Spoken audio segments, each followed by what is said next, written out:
Թրիփի վերաբերյալ, որ անընդհատ խոսում եք ամերիկան շահեր չունի, ԱՄՆ նախագահը ինքը եւս խոսել է, որ խոսել է ամերիկյան կողմի շահի մասին։ Այսինքն հիմա դուք ձեր պնդումներով, հայտարարություններով պնդում եք, որ Թրամփը իրավիճակին չի տիրապետում։ Նայեք, ես ինչ եմ ասել։ Ես ասել եմ տնտեսական եւ անվտանգային շահեր ուղղակի չեն երևում։ Եթե Իրանի գործոնը հանում ես, ոչինչ չկա։ Ես այն ասել եւ այո, շարունակում եմ պնդել։ Հետաքրքրությունը այդ ծրագրի նկատմամբ ավելի շատ քաղաքական է։ Ռուսաստանին հեռու պահել եւ Իրանի հետ խնդիրներ ստեղծել։ Որտեղ տնտեսական շահը ենթադրում է առևտրի ծավալ, չկա 0-0-0։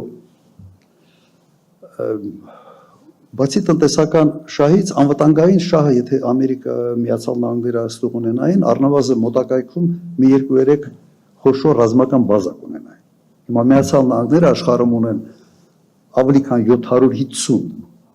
ռազմաբազա, բայց ոչ մեր տարածաշրջանում։ Ես նախագահ եմ եղել 10 տարի, անվտանգային հարցերով որևէ հետաքրքրություն չի դրսևորվել այն ժամանակ։ Հիմնականում ինչ էր, Իրանի հետ սանկցիաները պահում ենք, թե չենք պահում, եւ ինչի է մեր հարաբերությունները Իրանի հետ լավ։ Բայց ասեմ, Միացյալ Նահանգներին ի պատիվ իրենց կարող եմ ասել պրագմատիկ են, եթե դու հիմնավորված ինչ որ բան ես ներկայացնում, լսում են, իսկապես լսում են։ Միացյալ Նահանգների հետ աշխատելը հեշտ էր, ավելի հեշտ էր, ասեմ, քան օրինակ եվրոպական որոշ երկրների հետ։ Որովհետև եթե դու նորմալ ներկայացնում ես, իրեն շահը ցույց է տալիս այդ process-ի մեջ,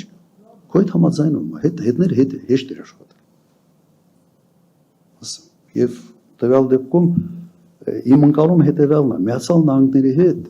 ճշնամանալ երբեք պետք չի։ Այն երկիրը չի, որի հետ ճշնամանալուց դու կարող ես ինչ-որ բան շահես։ Բայց Միացյալ Նահանգների հետ նստել, խոսալ, խնդիրները ներկայացնել եւ ցույց տալ, որ այս տարբերակով նույն տրիպի հենց Միացյալ Նահանգները ավելի շատ կշահեն, նաեւ իրենց շահերից է սա բխում, անցնում է։ Միացյալ Նահանգների հետ դա աշխատում է։ Շատ պրագմատիկ։